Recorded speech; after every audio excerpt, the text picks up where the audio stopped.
Your friendship has taken a nosedive, your romance has gone sour, and your marriage is waiting for its final rites. Today I'll be sharing how to revive and 10x your broken and failing relationships. It's all coming up next on...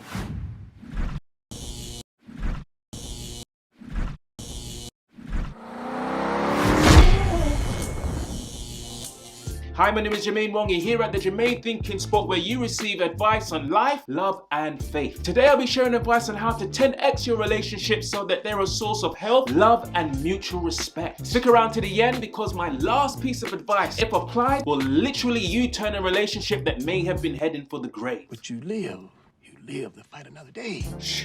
Let me bring you in on a secret. Come here. Meaningful relationships are the greatest thing in the world. Greater than the greatest material possessions. Greater than the greatest tasting food. Sorry, Mom, but it's true. Even the Amazon money is not immune to broken relationships. The most expensive divorce in history. The Amazon founder and the richest man in the world is calling it quits with his wife after 25 years. Relationships are the most greatest things in the world, but they can also be the most delicate things in the world.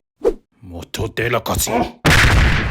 You broke it. Relationships are so delicate that there are many who are afraid to enter into one for fear of a breakdown that will leave them an emotional wreck. One that they can't bounce back from. I bet my life savings. Well, that's a risk-free bet. Why are you acting like you got life savings? I bet my life savings that a lot of people who are tuned in right now have or has experienced a broken down relationship. Or one that is teetering on the edge of extinction. But I'm so glad for buts. Today I want you to be filled with hope because I'll be sharing 3 hope-embracing ways you can revive, rebuild and 10x your broken and failing relationship. 10x, yeah? I got 10x's, but that is a story for another time, if ever. Let's get into this. 1. A crucial step to take when thinking about rebuilding and reviving a broken relationship is to embrace the disillusionment. Shall we just pretend like we know what that means? Okay, so what we must understand is that we are first and foremost dealing with human beings. One thing you can guarantee from us human beings is that we have an obscene amount of ways in which we disappoint one another. I'll let you down, man. I'll let you down. Human life is pretty much characterized by conflict and disappointment. So embracing the disillusionment of your relationship is just another way of accepting the fact that your friend, spouse, partner is a human being that makes mistakes. Sam, she made a mistake. Let's not relive it. No one has really reached the full potential of how good they can be because we all fall short of God's selfless ideal. This is true for your significant other, but it is also the truth for you too. For all those who thought they were exempt from that truism. All of us have plenty of room for growth. And while you may believe that all relationship improvements are something for the other party to consider, it would be unwise to ignore the possibility that the source of the disillusionment is coming from your side of the table. You think that I'm why today's happening. I'm the reason why today happened. Now, I don't want you to misunderstand. When a massive lack of judgment takes place or a serious violation of trust occurs, I'm not suggesting that you just embrace the disappointment and sweep that mess underneath the carpet. Yo, you better go get the Dyson. Hoover that up, fam. But when a serious violation occurs, an accounting must and should be made. Whether forgiveness is extended is a discussion that will need to happen at the appropriate time. However, for a relationship that's lost its novelty, lost its spark, lost its allure in je ne sais quoi. When the relationship has become rocky. When it's not the relationship you previously believed it to be, then embracing the disillusionment with the knowledge that human beings are never at 100% of what they could be, this will allow for a mental shift that will significantly divert the energy from, I'm really not happy with this, to, how can we fix this? The mental shift will help retrieve a relationship that may have been heading for the toilet. I said BB, no PP. 2. Number 1 was crucial, but my second piece of advice is vital. I think you should give it to me. A vital step to take when reviving and rebuilding broken relationships is to commit to a communication process. Now, there are a ton of very effective communication resources available for relationships. There's resources ranging from conflict resolution to how-tos on expressing your emotions. Why do I feel like another but is coming? But a deeper communication issue that is very common in broken relationships is the rejection of communication itself. What makes you think you can talk to me? In this instance, you may know and be well experienced with good communication skills. But because one or both parties are so disgruntled, so disappointed with one another, they just don't want to hear it. They either don't want to hear it or they don't want to employ the communication skills they have. You're still talking. Why are you still talking? Yeah, me done talking. Yeah, me does them done barking, yeah. In these cases, it's not about the lack of communication ability, it's about the lack of communication willingness. However, committing to a communication process, even when it's the last thing in the world you want to do, will add an element of maturity to your relationship and demonstrate a willingness to rebuild what has been broken. The commitment to the communication process allows you to put the needs of the relationship above your personal grievances. It hurts real bad, but I'ma do it. Boo!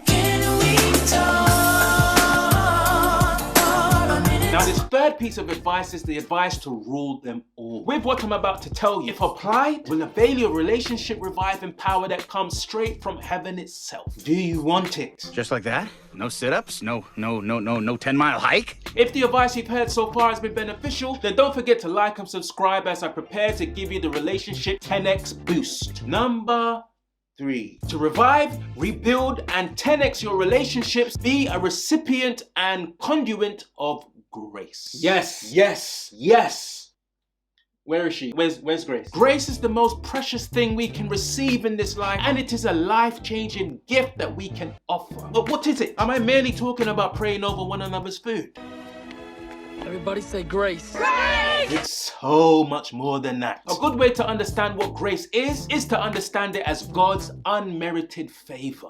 Say that again. Yeah, because that wasn't vague or ambiguous at all. Let me say it like this. When we become a recipient of God's grace, we receive His blessings, His pardons, and His forgiveness. But this is not based on anything we do to deserve it. You cannot do enough to earn those type of blessings. God's unmerited favor is solely based on a passionate love He has for us. A love that literally compels Him, moves Him to give us His grace as a gift. A gift, not earned. And I'll tell you this for free. Learning how to accept God's grace is the heart and essence of biblical Christianity. That is a smashing word.